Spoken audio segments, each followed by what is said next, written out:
नमस्कार दोस्तों, मेरे चैनल में आपका स्वागत है। तो आज के इस वीडियो में हम देखने वाले हैं कि हम विजुअल स्टूडियो को कैसे इंस्टॉल करें।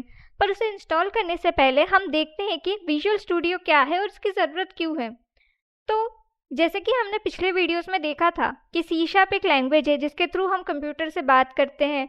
डॉट नेट उस लैंग्वेज को कंप्यूटर से इंटरेक्ट करने के लिए जो भी चीज़ें ज़रूरी है वो प्रोवाइड करने के लिए हम डॉट नेट का यूज़ करते हैं। तो फिर हमें विजुअल स्टूडियो की क्या ज़रूरत पड़ी है। तो विजुअल स्टूडियो एक सॉफ्टवेयर है जिसकी मदद से हम सी शार्प का कोड लिखते हैं और उसे रन करते हैं। तो आप सोच रहे होंगे कि तो फिर इसमें और डॉट नेट में डिफरेंस क्या है। डॉट नेट भी हमें टूल्स देता है जिसके थ्रू हम रन कर सकते हैं और लिख सकते हैं सी शार्प के कोड को। तो फिर विजुअल स्टूडियो क्यों। विजुअल स्टूडियो को आप सिंपली ऐसा समझ लीजिए, मैं आपको एक डायग्राम के थ्रू इसे बताती हूँ। आप ऐसा समझ लीजिए कि सी शार्प जैसे कि एक रेसिपी है। आपने डोसा बनाने के लिए बैटर वगैरह सब तैयार कर दिया। डॉट नेट किचन है, उसने आपको सारे टूल्स दे दिए। आपको तवा दे दिया, आपको करछी दे दी, जो भी रिक्वायरमेंट थी वो सब आपको प्रोवाइड कर दिए। फिर हमें विजुअल स्टूडियो की क्या ज़रूरत है। विजुअल स्टूडियो हमें कुछ मॉडर्न टूल्स दे देता है या फिर हमारी जो कोडिंग है उसको ईजी बना देता है। जैसे कि ये कुछ ऑटो सजेशंस दे देता है या फिर ये मतलब कि डिफरेंट कलर्स में टेक्स्ट को शो करता है। तो ये हमारी जो पूरी ओवरऑल कोडिंग जर्नी है उसे इजी बनाने के लिए हम विजुअल स्टूडियो का यूज़ करते हैं। आप विजुअल स्टूडियो की जगह कोई दूसरा प्लेटफॉर्म भी यूज़ कर सकते हैं, पर मोस्टली लोग विजुअल स्टूडियो को प्रेफर करते हैं। आप इसे इस एग्जाम्पल के थ्रू समझिए कि समझ लीजिए आप डोसा बनाने के लिए अगर नॉर्मल तवा ले रहे हैं तो उसमें आप कितना भी तेल डालें, कुछ भी करें, डोसा चिपकेगा।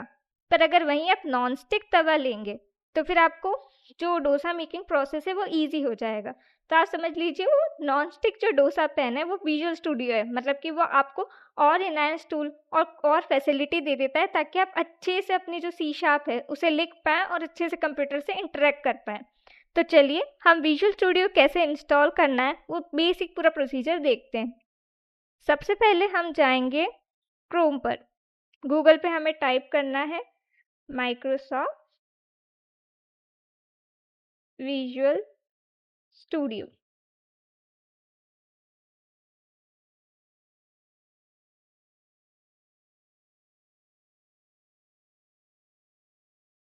अब जो इसमें पहली लिंक आ रही है ना, हमें उस पर क्लिक करना है। इसके बाद जब हमारे पास वो पेज ओपन होगा, आप जो भी विंडोज़ यूज़ कर रहे हैं या फिर आप मैक यूज़ कर रहे हैं, मैं करंटली विंडोज़ यूज़ कर रही हूँ, विंडोज़ 11। तो मैं आपको विंडोज़ के अकॉर्डिंग बताऊंगी कि आप कैसे डाउनलोड कर सकते हैं। तो आप यहाँ पर डाउनलोड्स वाले सेक्शन में जाइएगा।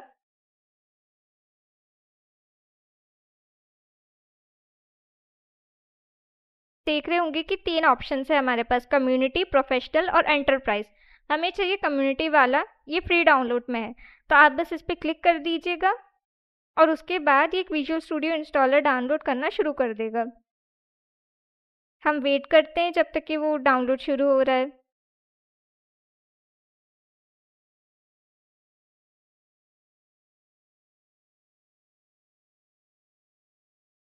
हम देख सकते हैं कि जो हमारा ये विजुअल स्टूडियो सेटअप है ये अभी डाउनलोड हो चुका है। हम इसे फिर ओपन करेंगे और फिर नेक्स्ट स्टेप्स का फॉलो करेंगे जिससे कि हमारा पूरा सेटअप रेडी हो जाए।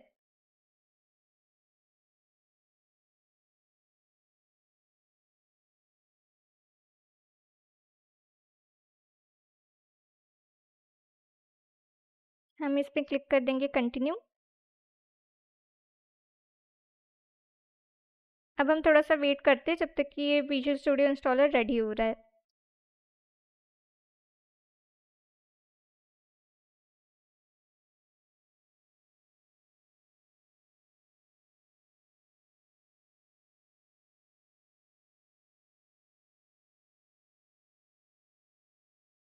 उसके बाद हमारे सामने एक ऐसी विंडो ओपन होने वाली है।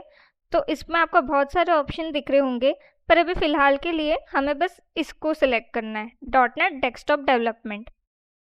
इसके बाद ये हम जैसे इसे सिलेक्ट करेंगे इसके साथ में बहुत सारे जो हमें नेसेसरी टूल्स और पैकेजेस चाहिए ऑटोमेटिकली सिलेक्ट होकर साथ में इंस्टॉल कर लेगा।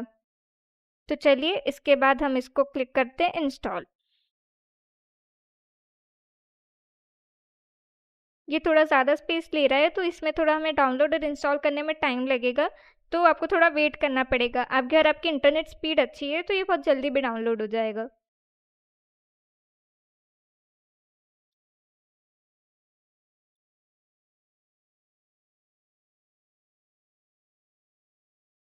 अब हम देख सकते हैं कि हमारा जो विजुअल स्टूडियो है वो इंस्टॉल हो चुका है।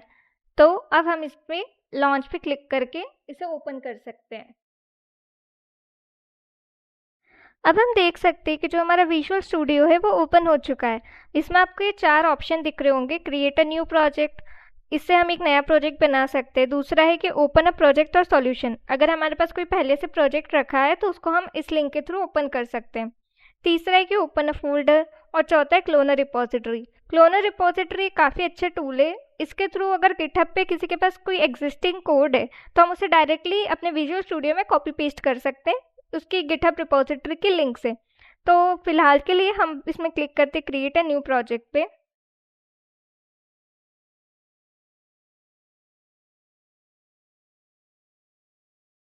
अब आप इसमें देख सकते हैं हमारे पास काफ़ी सारी टेम्पलेट्स आ रही है। तो शुरुआत के लिए हमें बेसिक अंडरस्टैंडिंग चाहिए भी सी शार्प की। उसके बाद हम एडवांस टॉपिक में जाएंगे। तो सबसे पहले मैं आपको एक कंसोल ऐप के थ्रू बताऊंगी कि कैसे हम सी शार्प का कोड लिखते हैं। तो हम कंसोल ऐप को सिलेक्ट कर लेंगे, नेक्स्ट पे क्लिक करेंगे। आप कुछ भी इसको नाम दे सकते हैं, मैं इसको देती हूँ कंसोल लर्न। आप कोई सा भी पाथ सिलेक्ट कर सकते हैं, बस हमें नेक्स्ट पे क्लिक करना है और उसके बाद हम बस क्रिएट कर देंगे। अब देखिए हमारा जो कंसोल ऐप है वो ओपन हो चुका है। इसके अंदर आप देख रहे होंगे एक word console dot right line hello world. तो ये कंसोल डॉट राइट लाइन का क्या मतलब होता है?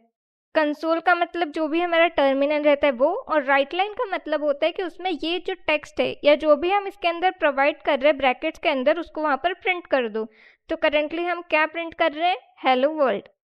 तो आपको ये अगर स्क्रीन पे प्रिंट होते देखना है तो उसके लिए हम इन दो में से कोई से भी एक बटन को प्रेस कर देंगे। तो हम अभी कंसोल रन पे प्रेस करते हैं। इससे क्या होगा कि ये जो प्रोग्राम है वो एग्जीक्यूट होगा मशीन के अंदर, ये हमें प्रिंट करके देगा हेलो वर्ल्ड कंसोल ऐप पर। तो अब आप देख सकते हैं हमारी स्क्रीन पर हेलो वर्ल्ड यहाँ पर कंसोल में प्रिंट हो चुका है। तो अगले वीडियो में हम और एडवांस टॉपिक देखेंगे सी शार्प के।